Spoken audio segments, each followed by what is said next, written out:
छत्रपति शिवाजी महाराज की हिंदवी स्वराज के सपने को हम स्वतंत्र भारत में साकार कर सकें।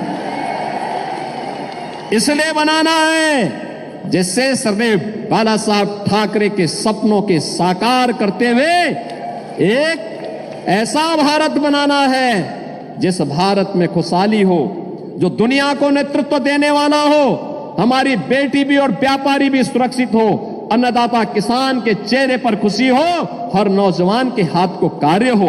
ऐसा आत्मनिर्भर और विकसित भारत बनाना है और इसके लिए भारतीय जनता पार्टी आपके सामने है, एनडीए आपके सामने है। और इसलिए मैं आप सबसे अपील करूंगा, इस सीट पर डॉक्टर सुभाष जी भामरे पहले भी सांसद आपने बनाए थे, आज फिर उनको बना करके भेजना है। और इसीलिए मैं आपसे कहने के लिए आया हूं, मैं आज अयोध्या से अपना कार्यक्रम स्थगित करके सीधे आपके पास आया हूं, आपसे विनम्र अपील करने के लिए इस सीट पर डॉक्टर सुभाष जी भामरे चुनाव विजयी बनकर के जाएं और फिर आपको लेकर के अयोध्या में रामलला का दर्शन करने के लिए आए। मैं उनसे भी कहूंगा, यहां के जितने भी हमारे एमएलएज हैं इनसे भी कहूंगा, ये सब एक साथ आए, मुझे केवल एक बार सूचना दे देंगे। आज अयोध्या नई अयोध्या बन गई है बहनों और भाइयों। ऐसे लगता है जैसे भगवान राम के समय की अयोध्या फिर से आ गई हो।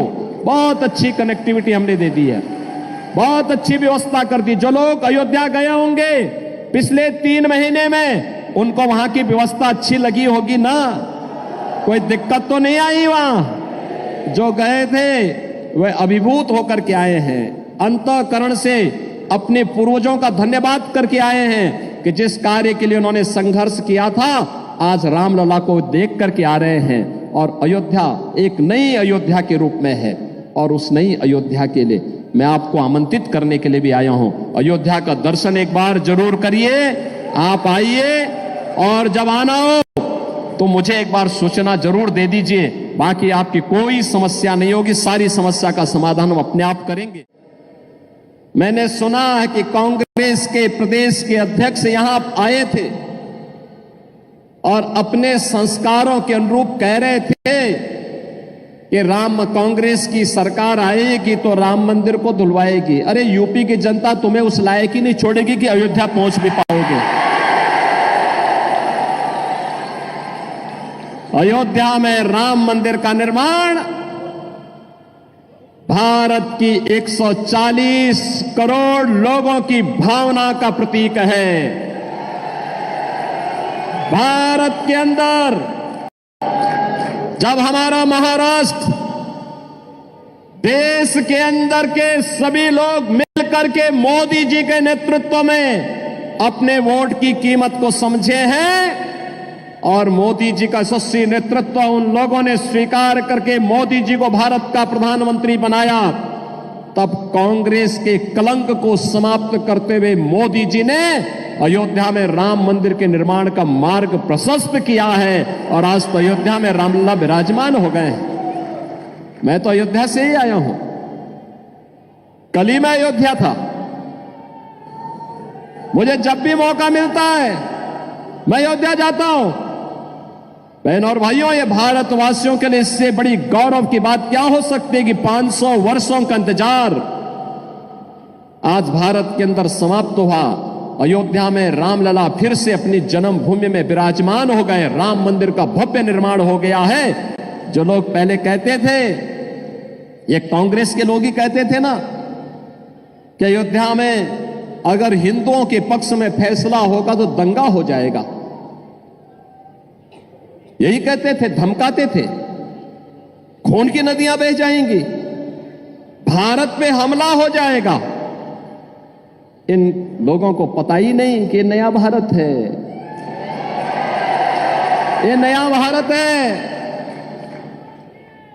बोलता नहीं है, करके दिखाता है, छेड़ता नहीं है, लेकिन अगर कोई छेड़ता है तो छोड़ता भी नहीं है। हमारा संकल्प था कि रामलला हम आएंगे, मंदिर वहीं। महाराष्ट्र से हजारों की संख्या में कार सेवक आए थे अयोध्या में राम मंदिर निर्माण के लिए। और मैं तो देख रहा था अपने राज्यसभा के हमारे माननीय सांसद श्री अजीत जी, ये तो 6 दिसंबर 1992 को भी वहीं थे, अयोध्या में ही थे। आज उनसे मुलाकात हो रही है। मैंने उनको बोला, मैंने कहा कुछ शकल जान पहचान लगती है आपकी? तब उन्होंने कहा मैं भी 6 दिसंबर को अयोध्या में ही था। बहनों और भाइयों, ये जो लोग कह रहे हैं ना कि कांग्रेस की सरकार आएगी तो राम मंदिर को धुलवाएंगे, रामलला इनको इस लायक ही नहीं छोड़ेंगे कि इनकी सरकार आए। वो नौबत ही नहीं आने वाली है। 4 चरणों के चुनाव संपन्न हो गए, 5वें चरण में आपको मतदान करना है बहनों और भाइयों। और मैं भी कह सकता हूं पूरे देश के अंदर जो नारा गूंज रहा है, एक ही स्वर है, एक ही स्वर है, और हर ओर से एक ही नारा गूंज रहा है, और वह है कि फिर एक बार, फिर एक बार, फिर एक बार, और अब की बार, अब की बार। तो जब ये नारा भाजपा के लोग, एनडीए के लोग लगाते हैं तो विपक्ष को लगता है कि उनके पैरों के नीचे की जमीन चली गई। वे पूछते हैं कैसे होगा, तो जनता से पूछते हैं, तो जनता जनार्दन उन्हें क्या जवाब देती है? जनता जनार्दन भी जवाब देती है कि जो राम को लाए हैं, जो राम को लाए हैं,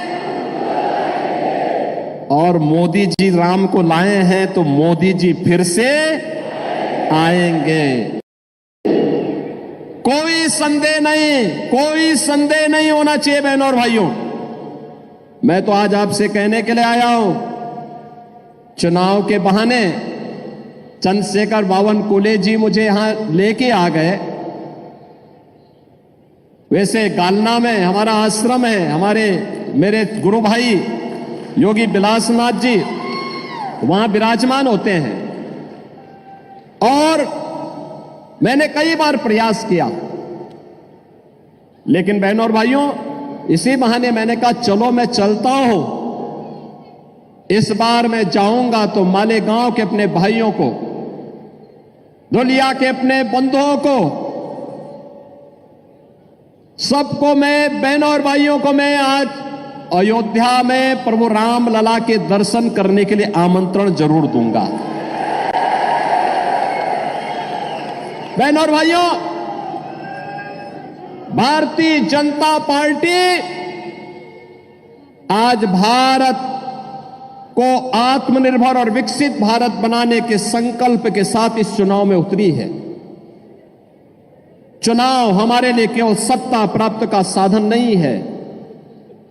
चुनाव हमारे लिए एक गरीब के चेहरे पर खुशहाली लाने का, एक वंचित को उसका अधिकार दिलाने का, एक नौजवान के हाथ को रोजगार उपलब्ध करवाने का, एक अन्नदाता किसान को उसका हक उपलब्ध कराने का,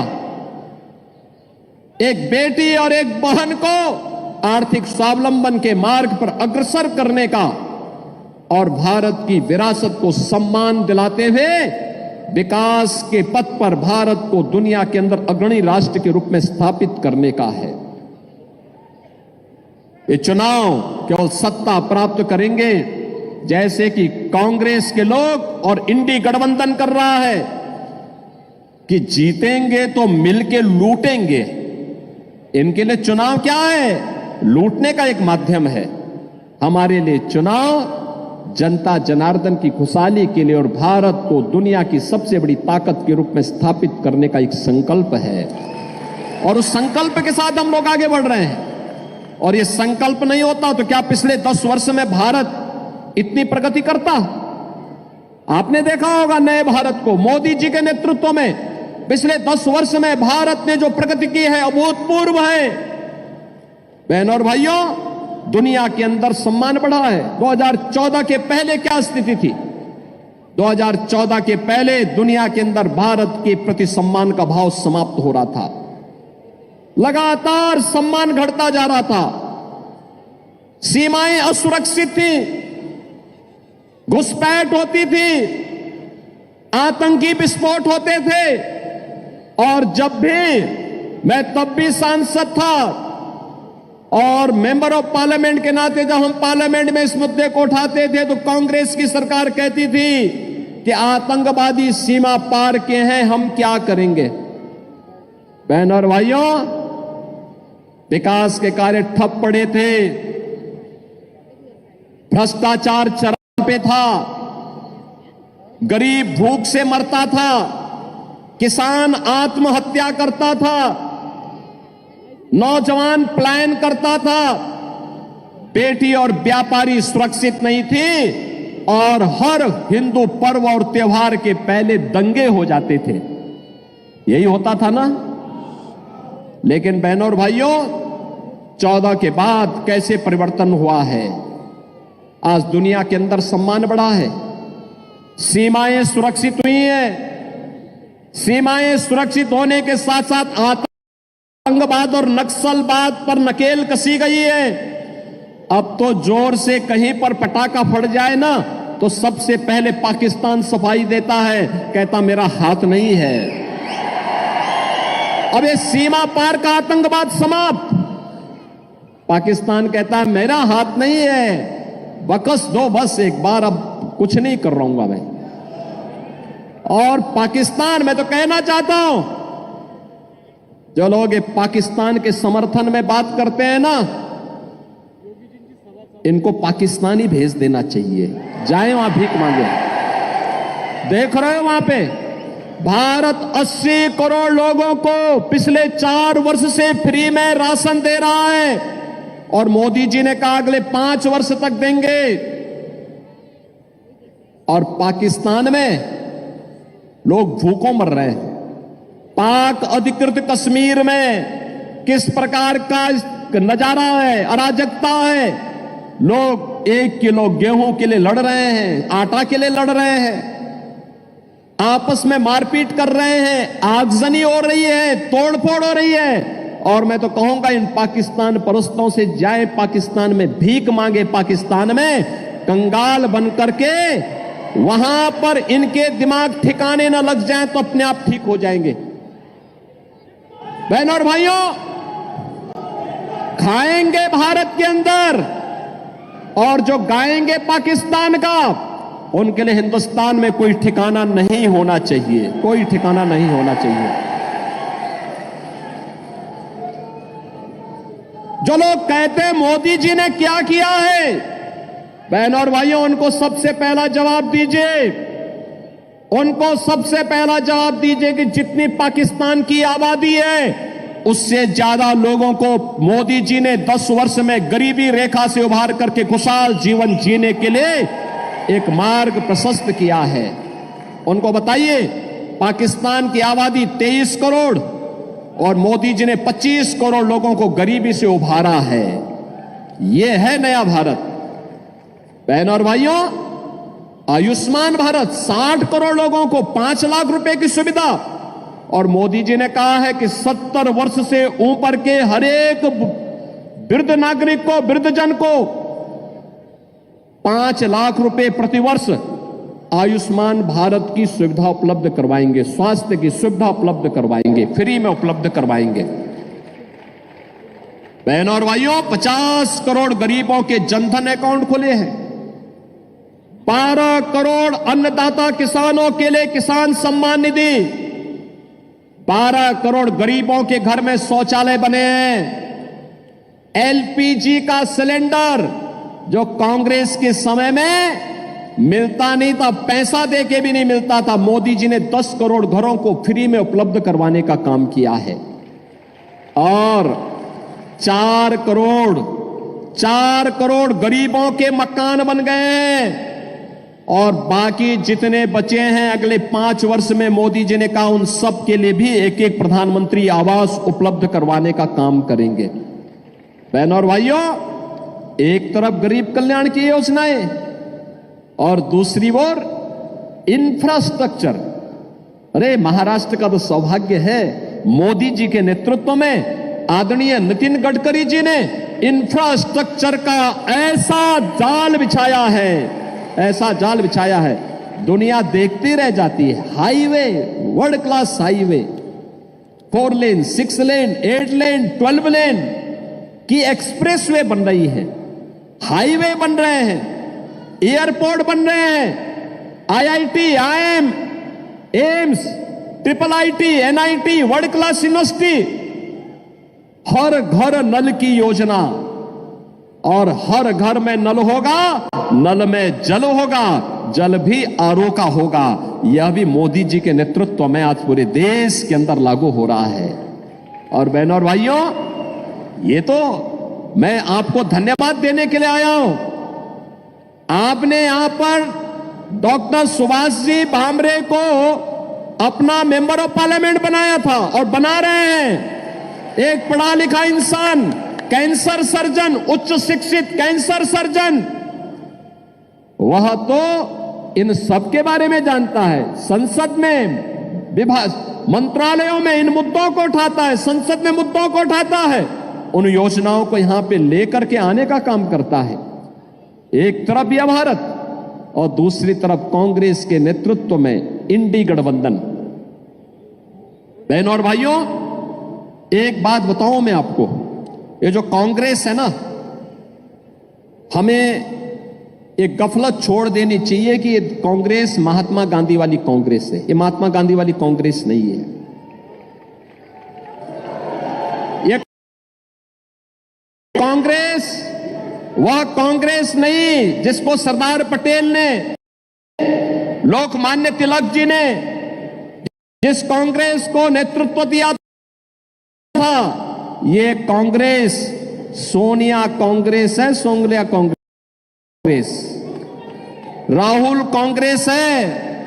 ये कांग्रेस अब इसका जो परिवर्तित रूप है, ये परिवर्तित रूप इसका क्या है? ये परिवर्तित रूप है, यह अपने आप तो कुछ कर नहीं सकती, इसने किया भी नहीं है, ये करना भी नहीं चाहती है, लेकिन यह इसका जो घोषणा पत्र है, इलेक्शन मैनिफेस्टो जो इन्होंने जारी किया है, अगर इनके इलेक्शन मैनिफेस्टो को अगर आप देखेंगे तो बहनों और भाइयों, आपको लगेगा कि ये मुस्लिम लीग का मैनिफेस्टो है, कांग्रेस का नहीं लगेगा। दूसरा, इस पे इसने जो घोषणाएं की है, ये कहती है 2-3 चीजें इतनी खतरनाक हैं। पहला, यह अनुसूचित जाति, जनजाति और पिछड़ी जाति को मिलने वाले आरक्षण पर सेंध लगाना चाहती है, और इसके लिए यह आपके आरक्षण के अधिकार को मुसलमानों को देना चाहती है। क्या अनुसूचित जाति और पिछड़ी जाति के हिंदुओं को मिलने वाला आरक्षण आप कांग्रेस को देना चाहेंगे? कांग्रेस के माध्यम से मुसलमानों को देना चाहेंगे क्या? धर्म के आधार पर आरक्षण का विरोध बाबा साहब भीमराव अंबेडकर ने भी किया था। ये लोग बाबा साहब भीमराव अंबेडकर का अपमान करना चाहते हैं। दूसरा, कांग्रेस ने जब यूपीए की गवर्नमेंट थी, तब जस्टिस रंगनाथ के अध्यक्षता में कमेटी गठित की थी, और उस कमेटी ने एक रिपोर्ट दी। उस रिपोर्ट में कहा गया कि पिछड़ी जाति को मिलने वाला आरक्षण में से 6% आरक्षण मुसलमानों को देना चाहिए। बीजेपी और एनडीए ने विरोध किया था। बहनों और भाइयों, कांग्रेस की मंशा उस समय हम लोगों ने पूरी नहीं होने दी थी। मैं संसद में था, हम विरोध करते थे, कई दिनों तक विरोध चला। और बहनों और भाइयों, यही नहीं, जब वह उसको लागू नहीं कर पाए तो उन्होंने बैक डोर से फिर जस्टिस राजेंद्र सच्चर की अध्यक्षता में कमेटी गठित की। जस्टिस राजेंद्र सच्चर ने यह व्यवस्था करने का प्रयास किया कि मुसलमानों की कुछ जाति को अनुसूचित जाति में शामिल करके उनको अनुसूचित जाति का आरक्षण दे दिया जाए, हमने तब भी विरोध किया। हमने कहा बाबा साहब भीमराव अंबेडकर की भावना के विरुद्ध है यह आरक्षण, यह मुस्लिम आरक्षण नहीं हो सकता, हम इसका विरोध करते हैं। और आज कांग्रेस का मैनिफेस्टो फिर से मुस्लिम आरक्षण की वकालत करता है। हमें इसका विरोध करना चाहिए। यह भारत के विभाजन की आधारशिला है।